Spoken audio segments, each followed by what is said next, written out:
Good afternoon, traders. This is Christian from Semiconductor Trader Group, and this is your end of day market recap for Monday, August 15th. So we are at the 15th of the month. I think we saw a little bit of maybe buying today. There was a decent MOC buy and balance. First of the month, 15th of the month. Sometimes you often see some new money being added into the market, and it kind of felt like that way today. So that's kind of the theme of the day. The indices gained. However, breadth was a bit weaker. It did get better over the session, but still didn't come back to, basically what we've been seeing over the last couple of weeks, which is a strong rally on strong breadth. So, one day is not a trend, but just wasn't the best looking breadth in the world today. First disclaimer, by the way, in front of you, everything that we're going through is for information purposes only, not giving out any advice or recommendations. Everything that we're talking about is for education purposes only. So yes, for the day, you could see a lot of green from where we started the session. Remember, futures were down in the morning, and we did see a little bit of that buy the dip mentality. S&P finished positive for the day, up 40 basis points. The Qs led. They were up 80 basis points. And you had the small caps actually came back pretty decently. They started the day the weakest, but they closed positive and they gained 1.1 over the session. Again, I look at this column quite a bit. This is the percentage change from open. This kind of gives you a feel of what transpired over the day. Bonds did sell off over the day. The VIX sold off over the day, even though it still finished positive for the day, up 2%, but it actually, coming into today, it was up about 5%, and it gave back 3.8% of that. So before we go on to sectors, one observation that I thought was interesting, because I think, as the S&P, the Qs get closer to the 200-day moving average, you're going to have a lot of people come out and say, watch what happens here at the 200-day moving average. It's going to be, a lot of people will be paying attention to that. And I agree. I think a lot of people will be paying attention to whether or not the major indices can get over their 200-day moving average. But hey, look at what did get over the 200-day moving average today. The diamonds. So Dow Jones Industrial Average, 30 stocks in the Dow did actually, it just barely, but you did get a close over the 200-day moving average. So it's funny that there, some of the areas that get a lot of attention, and the indices will get a lot of it. The S&P 500, as it approaches the 200-day moving average, will get a lot of attention, right? It's just something that's gonna happen, whether or not it gets over the 200. But you're gonna hear a lot of people talk about that and potential resistance. We'll see when we get there, right? Nobody made any mention of the Dow getting getting there and getting over the 200-day moving average. Sometimes there doesn't have to be a lot of attention on things. You can kind of just make your mind up as we get there. All right, and but yes, here's what the S&P looks like. The Qs too, a little bit further away, but the main thing to watch here, which I've made reference to a few times, is the indices are all above their 5-day moving average, right? This is one of the easiest things, in my opinion, to use, and I like easy things, right? We're always dealing with a world of uncertainty and factors that a lot of different macro factors that may be tough. As traders, you're dealing with a world of uncertainty. So if you could use some simple things to kind of help you, simple things, simple tools, one of which is the 5-period moving average. I've been using this for years, right? I used it tremendously when going back to 2020, right, when the market was trending down. I'll go over this really quickly. It'll take me maybe 30 seconds here, but that was the big thing that kind of, I lost a little bit of money on this move down, right, and a little bit in here, but going back to 2020, when the price stayed below the 5-period moving average, and I basically sat in cash until I started to see the price regain it, right? And then there's been many times, right, where we see price trend and it stays above the 5-period moving average, and once it loses it, it can really lose it pretty hard, right? By the way, I just want to point this out because I see this all over the place, and I don't understand why volume is one of the most confused concepts on the Twitter sphere. People think that there's going to be strong volumes on rallies. I will challenge anybody who thinks this to go back and look at a SPY chart and see when they've had a strong volume rally. I bet you can't do it. You know why you won't be able to do it? Because it doesn't happen. Here's again, so just sticking with the same 2020 chart. Where did you see big volume? Right? You see big volume when there's a sell-off, right? And on a market turn, often you see big volume, like on this particular day. But you look at this big rally. And again, this is S&P futures. You could look at SPY too if you like, but it's the same story. There just isn't big rally. There just isn't big volume on rallies. So again, this was a hugely impressive rally. And look at the volume. The volume was non-existent in SPY, right? So that's what you want to see. And every time this happens, people are like, oh, I don't trust this rally on low volume. Yeah, actually, you should, because that means that people are not selling, right? That is when you see big volume in the indices, especially indices, right? So where it gets confusing, and I know it gets confusing, is because when you're looking at single stocks and traders want to see a breakout, they want to see it accompanied by volume, right? But that's one, that's a single stock, breaking out of resistance. For the most part, when the overall market is trending higher, it always does it on low volume. Right. And if you want, you could go back. If I'm missing a date where you've seen, a couple weeks of a trend rally and you see high volume, please let me know, because I've never seen one before. Right. So you could go along and, so right now we've got a low volume rally, very traditional of what we always experience. Again, here's where you see high volume when they're selling. And then the main thing to watch again, as I bring it back in, because I get sidetracked with the volume argument. What I want to see is price remain above the 5-period moving average, right? We almost lost it last week, right? We had one day where price got below and the 5-day started to kind of flatten out a little bit. But for now, that's the easiest indicator to use. So yes, when we get to the 200-day moving average, and if the price doesn't stay above the 5-period moving average, that will be a pretty good clue, right? And here's IWM. IWM also got, besides the Dow, right? You didn't hear too much about this, and even I thought, from this candle that we saw last week, it was a very ugly candle, right? But you see this all the time in candlestick, not patterns, but candles for the day, right? One day doesn't make a trend. And even though you could see a really ugly candle, if you don't lose the trend, if you don't lose the 5-period moving average, all is fine. Right? I've seen it a million times where sometimes you could see the worst looking candle and you're like, oh, that's a big reversal candle. Sometimes it is. Sometimes price doesn't duck below the 5-period moving average. So that's what we've got right now. We continue to kind of, trend further, right? And we are in value for the S&P. It's something else that I've talked about repetitively. If you go to the weekly chart, we are in value for the year. Right, we're also in value for the Qs, which we got back inside, weeks ago. Right, so that's where we are right now. All right, so that's the indices which I wanted to cover, because I did think it was interesting. Both the Dow and IWM reclaim their 200-day moving average. Again, from the skeptical group, you won't hear too much about that. They'll be concentrated on the ones that haven't gotten there yet. It's just how this how it works. Best performing group. This is something that I tweeted out on Friday. I had to leave early on Friday, took a little bit of time away from the screens this weekend.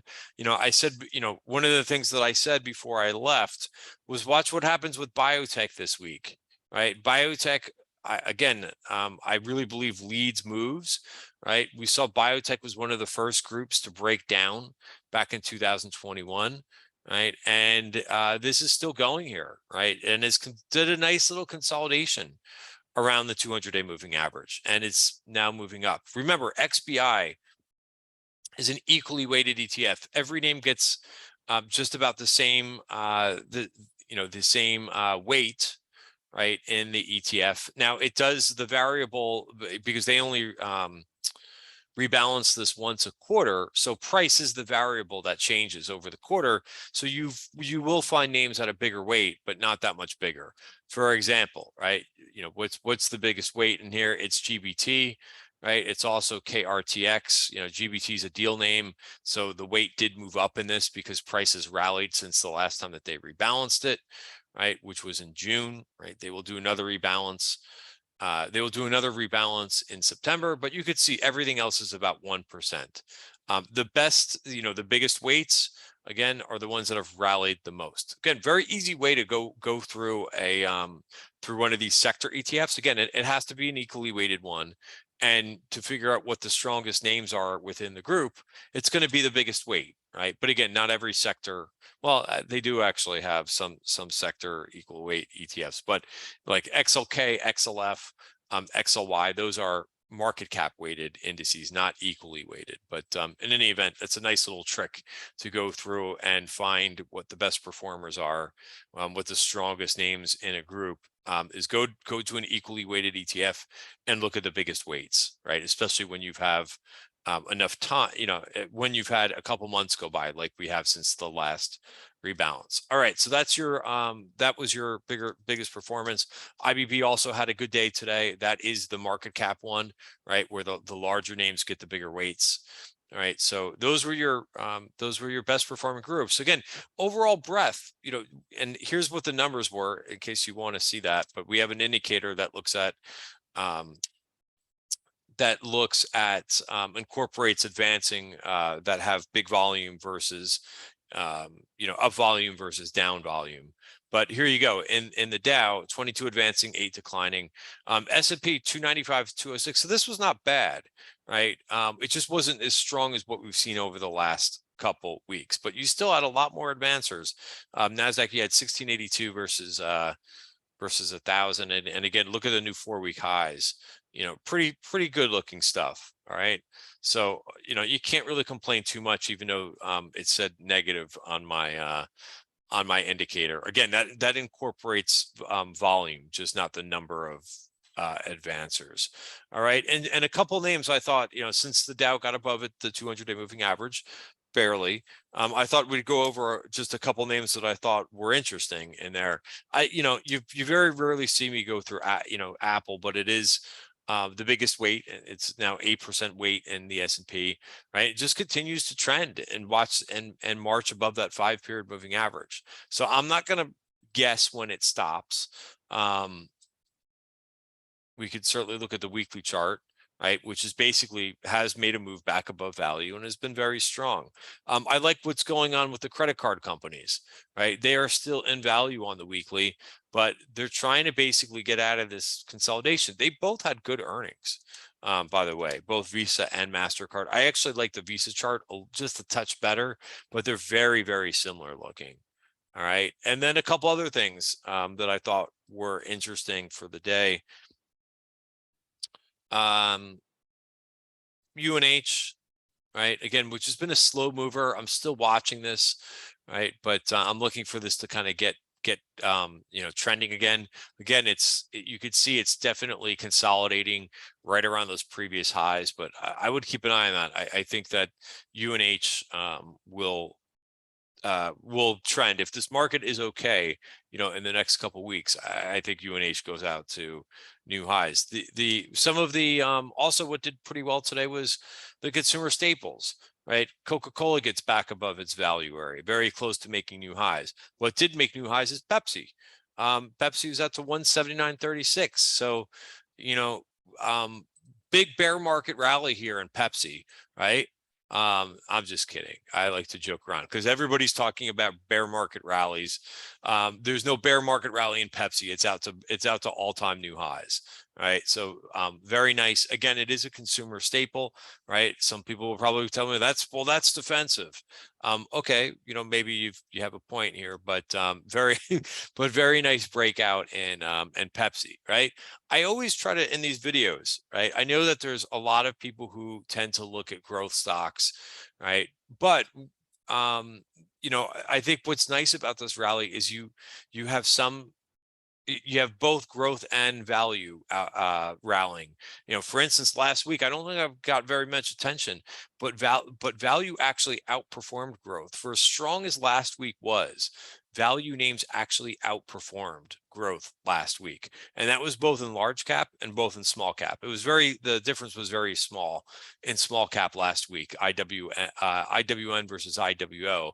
But, I think if you could trade both groups, right, and be able to kind of spot strength wherever the market is, I think you have an advantage over people who just want to look at value or just want to look at growth, right?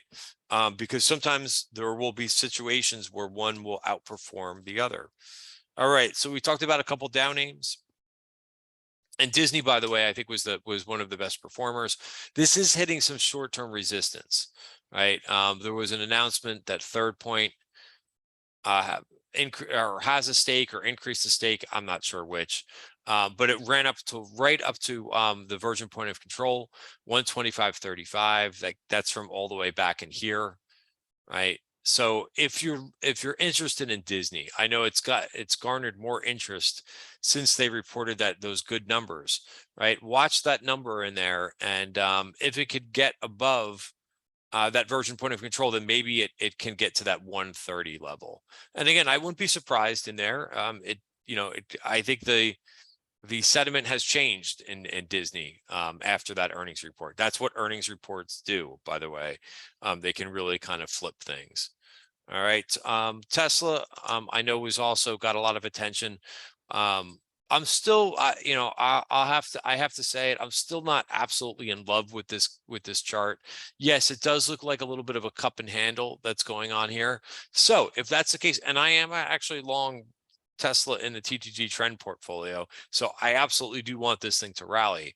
It did get through some overhead resistance, right? It got through last week's value, the value area for last week, the Virgin point of control, right? Price was not even inside the value area last week, right? Just barely right in here, but it really was an underperformer last week.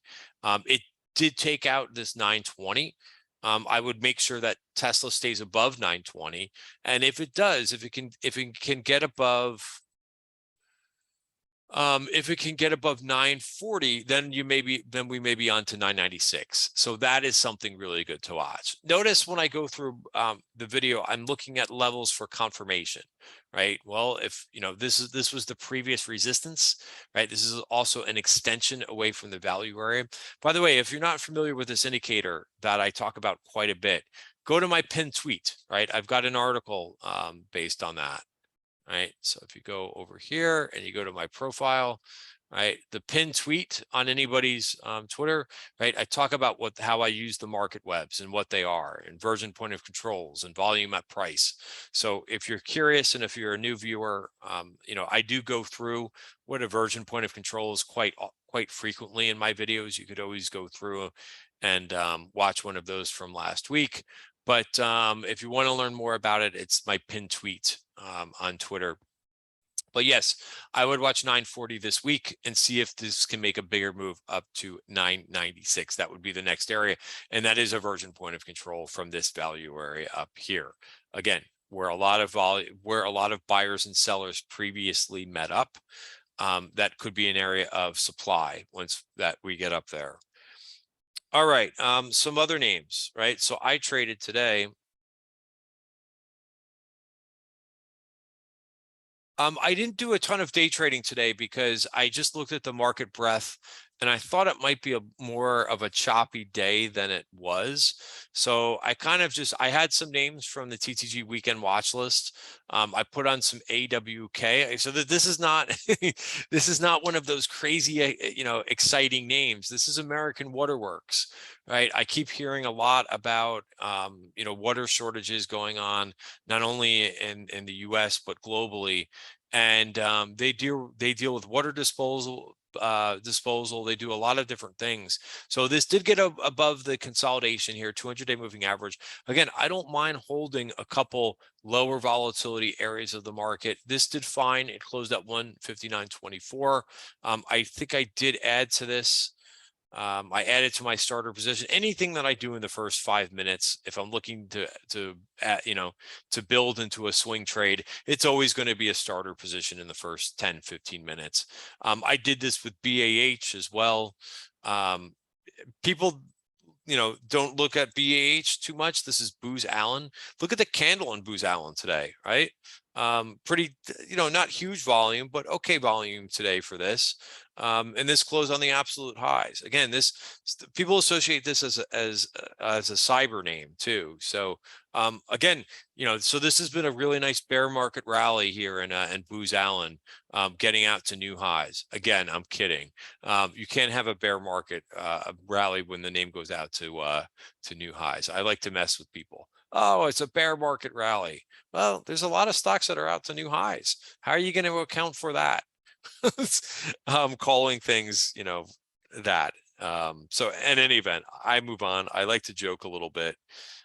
Speaking of cyber, I also started a position in CrowdStrike.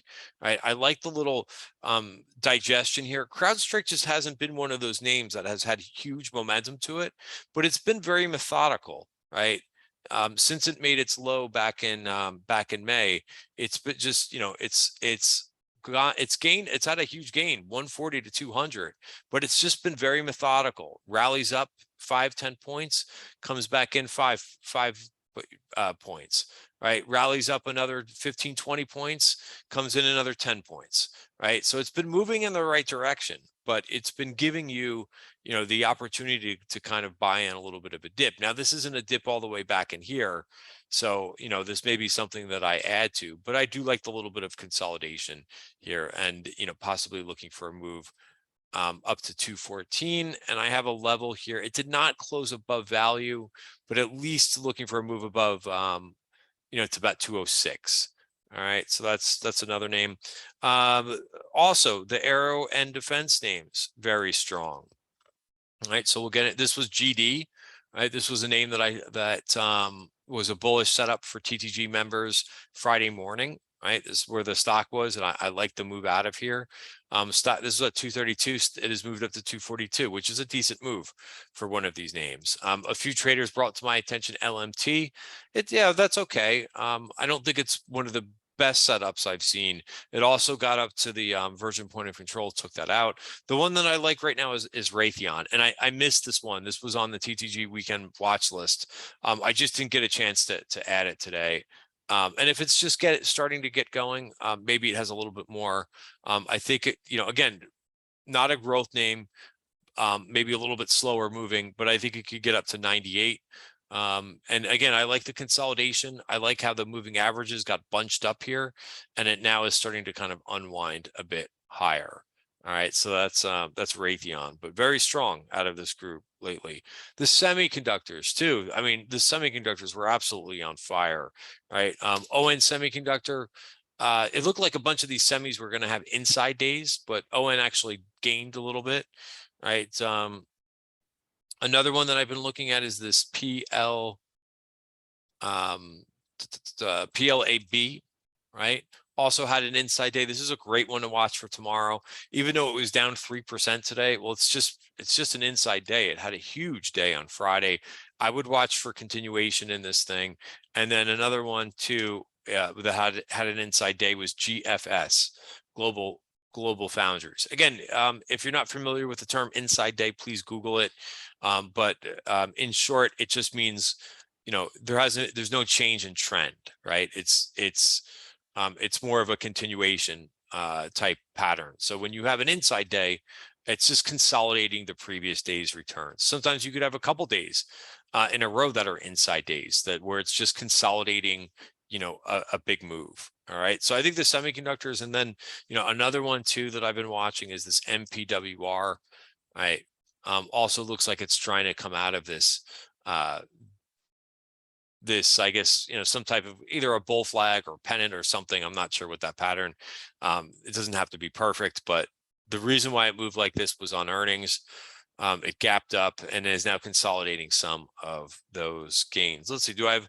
I also started a position in ENPH today, right? This may take a little while, but that's okay. I think this has been one of the strongest names out there. Notice what it did last week. Nothing. Right. Clean energy was your strongest sector last week. It was up close to 10% last week. But this one didn't move much last week because it's been on fire, right? So it's been spending now some time. It's in consolidation, right? So I got involved on this break. It didn't do much thereafter. But again, I don't have to time it perfectly on the day. I would rather be in this a little bit, realize that it could also start to break back down here and consolidate a little bit more. So I might be a little bit early on this, but I'm okay. I like names that have had huge earnings reports and are in consolidation.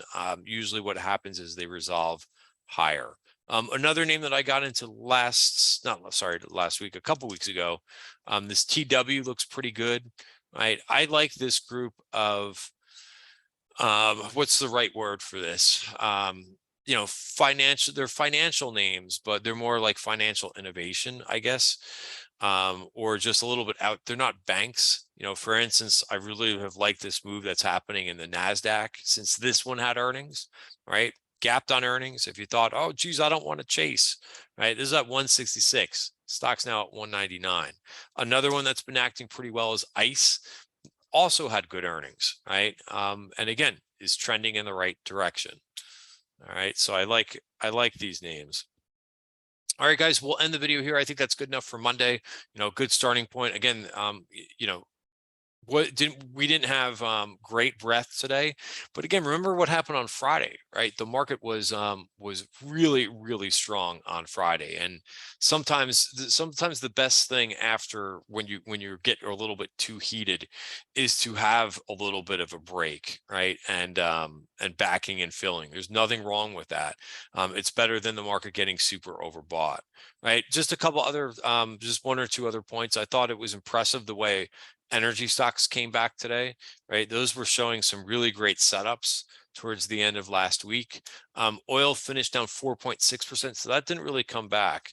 Nat gas did to finish positive for the day. So, I'm still in some Valero. I thought PSX, I like the refiners. I thought PSX looks pretty good, right? But you're probably going to need crude to not, completely break down. Right. So I like having a position in one or two energy names. So I'm in Valero. I'm also still in some AMR from last week too, which is a coal name. Down 1% today, but I'll be in it as long as it stays above 147. All right, guys, have a great night, and I'll see you tomorrow.